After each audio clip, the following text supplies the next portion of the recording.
किसी सरकार की गलत नीतियां कैसे पूरे देश की अर्थव्यवस्था को बर्बाद कर देती हैं, आज विश्व के सामने श्रीलंका से बड़ा उदाहरण देखने को नहीं मिलेगा।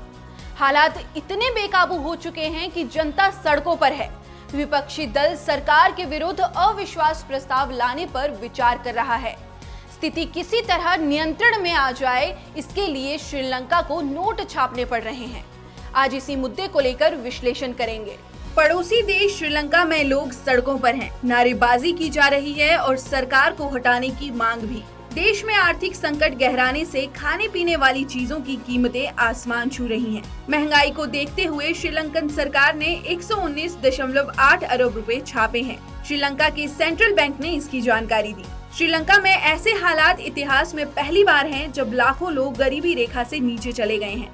1 लीटर पेट्रोल खरीदने के लिए कई किलोमीटर लंबी लाइन लगी है। 13 घंटे तक पूरे देश में बिजली की कटौती का लोगों को सामना करना पड़ रहा है। ये स्थिति कब सुधरेगी, इसका पता न तो सरकार को है और न वहाँ के रहने वाले नागरिकों को।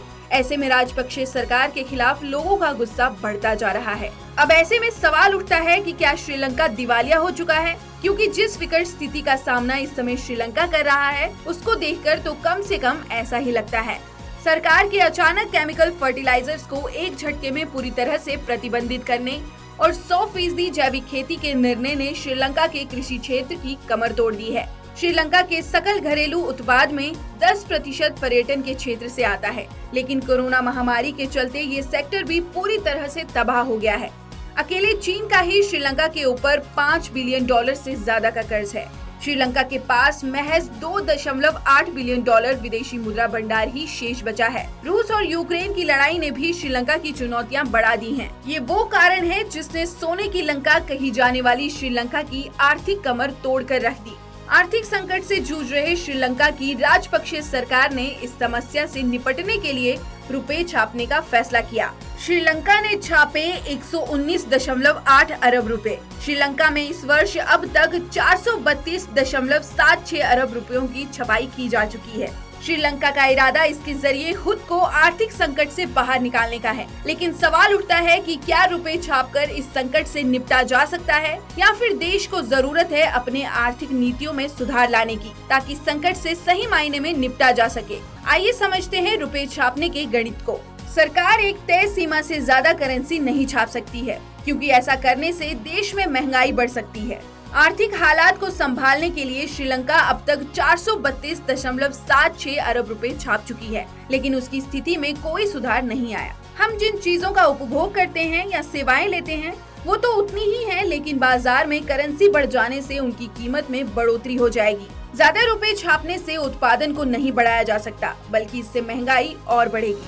मतलब अगर ज्यादा करेंसी छापी जाएगी तो फिर छोटी छोटी चीजों के दाम जो आज 5-10 रुपए हैं, वो ज्यादा करेंसी छापने की स्थिति में सैकड़ों हजारों में पहुंच जाएगी। ज्यादा मात्रा में करेंसी की छपाई से उस देश की करेंसी डीवैल्यू हो जाएगी। बता दें कि किसी देश में नोटों की छपाई इस बात पर निर्भर करती है कि उस देश की जीडीपी, राजकोषीय घाटा और विकास दर कितनी है।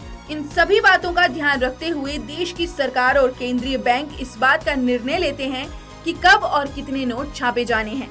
लेकिन श्रीलंका की सरकार नोटों की छपाई में कुछ ज्यादा ही तेजी दिखा रही है, क्योंकि कई ऐसे देश पहले ऐसी गलती कर चुके हैं जिसका उनको लंबे समय तक नुकसान उठाना पड़ा था। दक्षिण अफ्रीकी देश जिम्बाब्वे की सरकार ने एक बार बहुत सारे नोट छापने की गलती की थी, जिससे वहां की करेंसी की साख काफी गिर गई और हालात बद से बदतर हो गए थे। प्रथम विश्व युद्ध के दौरान जर्मनी ने भी ऐसी गलती की और युद्ध के हालात के दौरान विदेशी मुद्रा को खरीदने के लिए ज्यादा संख्या में करेंसी छाप दी।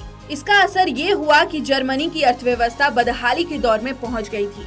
वेनेजुएला में भी ऐसा किया गया और वहां भी हालात काफी खराब हो गए। एक रिपोर्ट के अनुसार कई लोग श्रीलंका को दिवालिया देश बता रहे हैं, पर ऐसा पूर्ण रूप से नहीं है। श्रीलंका की घरेलू अर्थव्यवस्था तब दिवालिया होगी जब सरकार दिवालिया हो जाएगी। सरकार तब दिवालिया होती है जब राजस्व मिलना बंद हो जाता है और जनता कर देना बंद कर देती है। अभी भी श्रीलंका का टैक्स से राजस्व उसकी जीडीपी का 9% है। हालांकि ये ऐतिहासिक रूप से निम्न स्तर है और लोगों ने अपनी मुद्रा में लेन देन अभी तक बंद नहीं किया है। इसीलिए इन सभी बातों के विश्लेषण से यही निष्कर्ष निकलता है कि श्रीलंका की सरकार को रुपए छापने से पहले अच्छे से आर्थिक नीतियों की गंभीरता से समीक्षा करनी चाहिए, जिससे भविष्य में उसकी ये गलती उसे कहीं का ना छोड़े।